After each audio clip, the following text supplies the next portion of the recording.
me say your name, gotta make me say your name. Want broken promises, don't want apologies. I don't wanna be the one complaining. Give you a taste of your own medicine. Hey, it's really my engagement ring. I love it. I bought it for myself from Walmart. you don't get your act together, you might have to act together. Just hold on to mama's hand and never let go. $600 from Walmart. That's the price of the engagement ring Queen Naija wears in public. But here's the twist. It's not from her man. She bought it herself. Why would a millionaire woman, mother of 2, global R&B artist, and YouTube icon, have to fake her own engagement? That's not just a ring. That's a symbol. A symbol of everything the Queen has built and everything she's still missing. For 6 years, Clarence White, her boyfriend, her king, the man whose wrist she filled with a $55,000 Rolex, has refused to give her one thing: commitment. No proposal. No wedding. No real ring. And the most painful part? She's still holding on. She's given him everything. Her platform. Her money. Her fans. She put his family on payroll. She bought him 3 cars. And what did she get back? A promise ring smaller than her nail. And silence. But before you drag Clarence, understand this. Queen isn't just a victim. She's a woman who's made choices rooted in a childhood without structure, without boundaries, without love that stayed.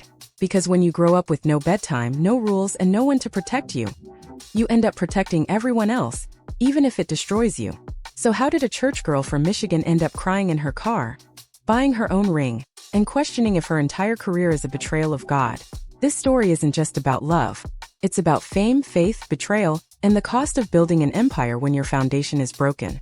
From childhood chaos to viral heartbreaks, from gospel prophecies to secular stages, this is the story Queen Naija has never told because she's still living it. Stay with me, because what you're about to hear might change how you see Queen forever. And maybe, just maybe, help her see herself.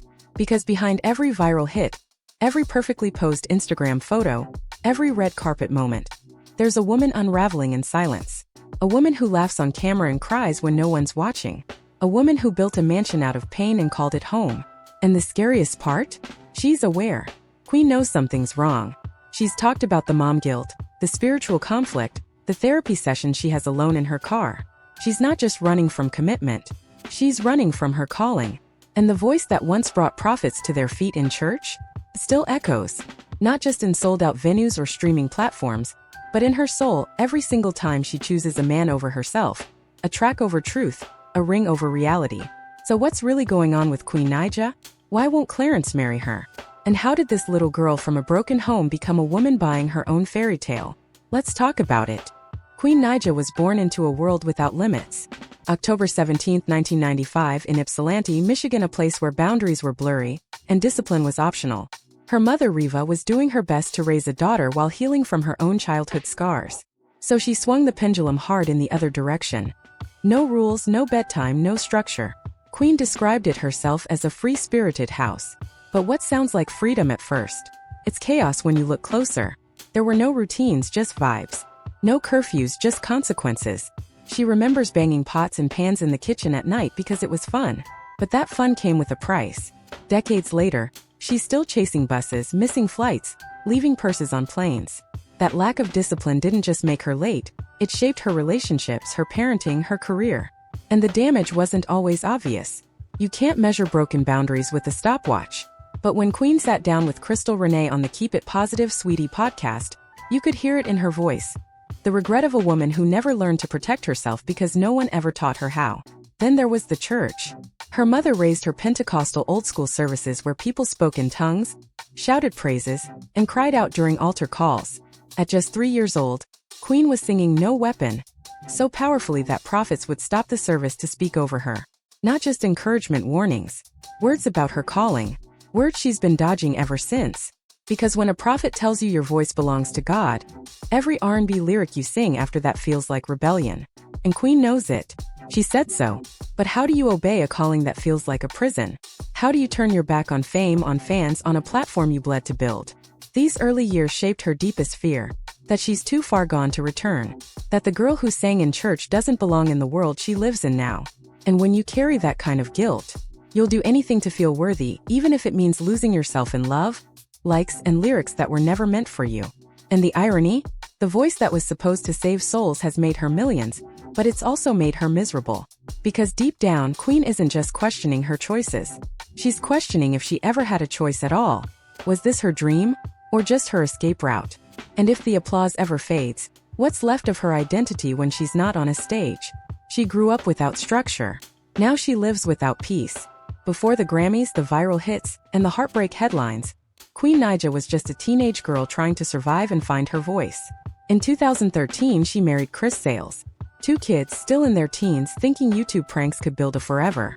They moved into low-income housing and shared a 1-bedroom apartment. Queen got pregnant almost immediately, and by 2015 baby CJ was born. From the outside they looked like goals. Matching outfits, viral challenges, relationship goals, thumbnails that pulled millions of views. But it was all smoke and mirrors. Behind the camera they were unraveling. Chris would later admit in interviews that they lost faith in God, and that loss set off a chain reaction neither of them could stop. Because when you let go of your foundation, you grab onto anything that feels stable. And for Queen, that became the internet. YouTube became her diary, her stage, her confessional. But the real transformation happened in 2016, when she auditioned for American Idol. She didn't make it to the televised rounds and the rejection shattered her. That moment broke something, but it also built something else. A fire. She stopped chasing validation from the industry and started betting on herself.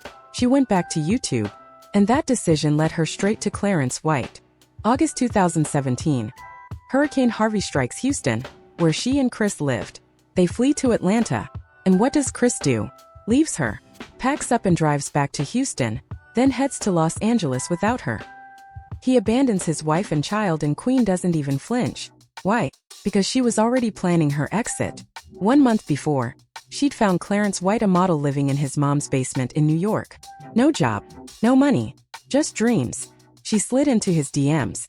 The chemistry wasn't instant. He didn't even hype her up during a smash or pass video. Called her spicy enough. Not sweet, not beautiful, just enough. That comment stung, but Queen didn't block him. She confronted him. And that confrontation turned into late-night texts, which turned into plans. By December 2017, she dropped Medicine. And let's be real, that was her announcement. She didn't just vent. She exposed. I'ma call up Brian, FaceTime Ryan, text Lorenzo. Lorenzo is Clarence's middle name. She was already moving on and the world took notice. The song exploded. Genius brought her in for a lyric breakdown in January 2018. And when she flew to New York, she met Clarence in person for the first time. They filmed content together. Their chemistry was undeniable. But so was the baggage. Clarence had a girlfriend, Leslie. And Leslie didn't know she was watching her replacement in real time. Months later, the truth unraveled. Leslie came forward and revealed Clarence had been watching Queen's vlogs with her. He knew what he was doing. But Queen didn't care. She hired Clarence's sister as her manager, put his whole family on payroll, and Clarence quit everything to be her full-time accessory.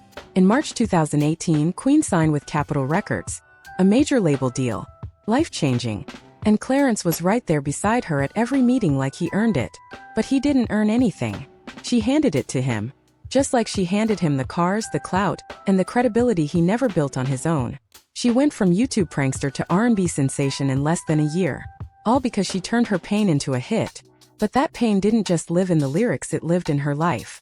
And as her fame soared, the cracks started showing. Because while Queen was writing heartbreak into songs, she was also scripting a new version of herself.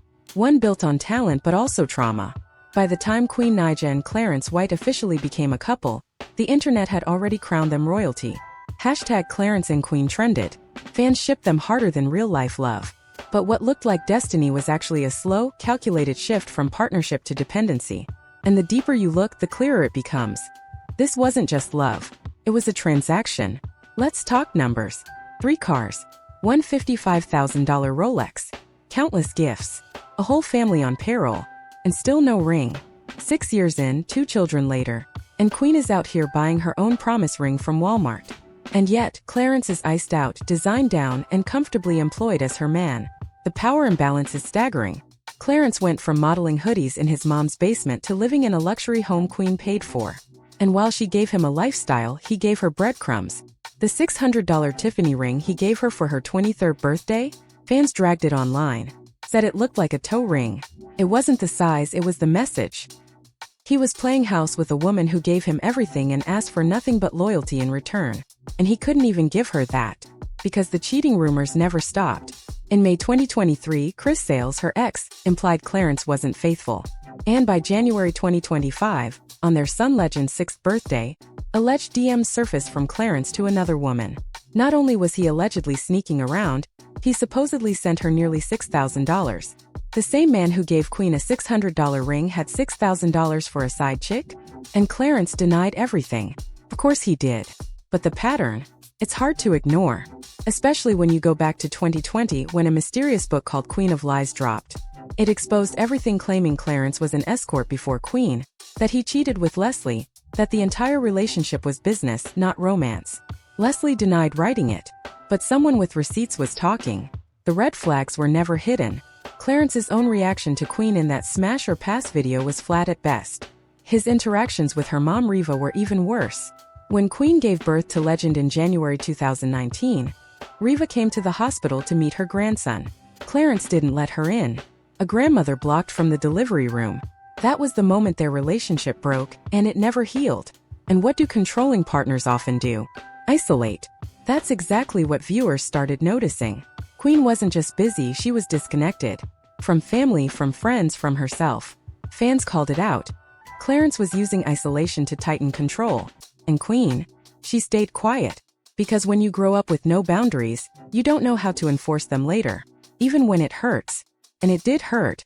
October 2018, Queen's birthday. Clarence gifts her the infamous $600 Tiffany promise ring. Days earlier, she had gifted him a Rolex worth nearly 100 times that. A watch for him. A whisper of a ring for her. And she still posted him. Still called him a real man.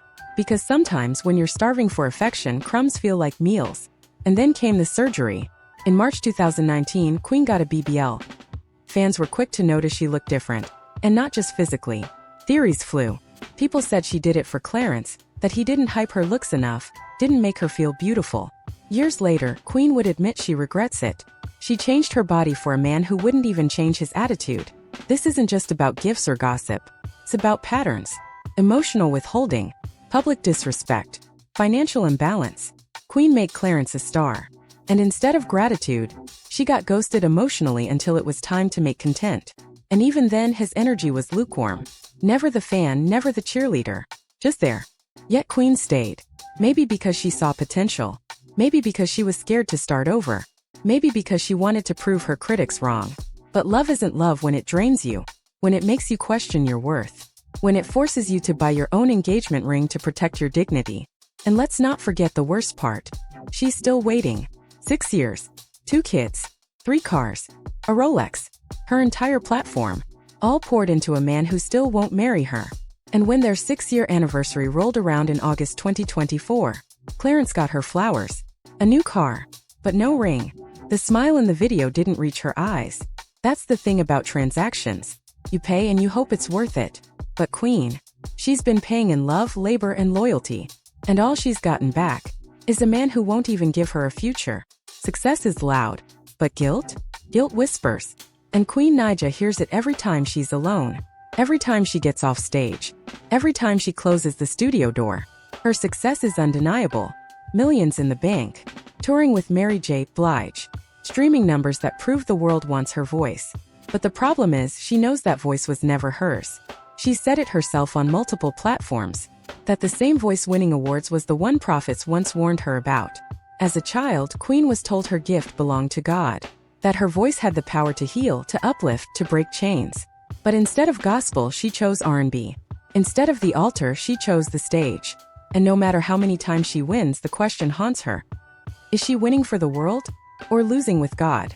That tension exploded during her sit-down on the cruise show. When they asked her how she balances motherhood, career, and personal peace, she cracked. The truth came out. The therapy she does isn't in an office. It's in her car. That's where the real Queen shows up. The one who cries behind the wheel. Who screams when no one's listening. Who breaks down because everything she's built still doesn't feel like enough. And here's the darkest part. She knows. She knows she's been running. Running from the voice of God, from her prophetic purpose, from a path she didn't choose but was chosen for. She said she tries not to watch the news because it's too heavy. That the world feels like it's ending and she wants to be ready. Ready for what? For God to come back. For the judgment she fears is waiting.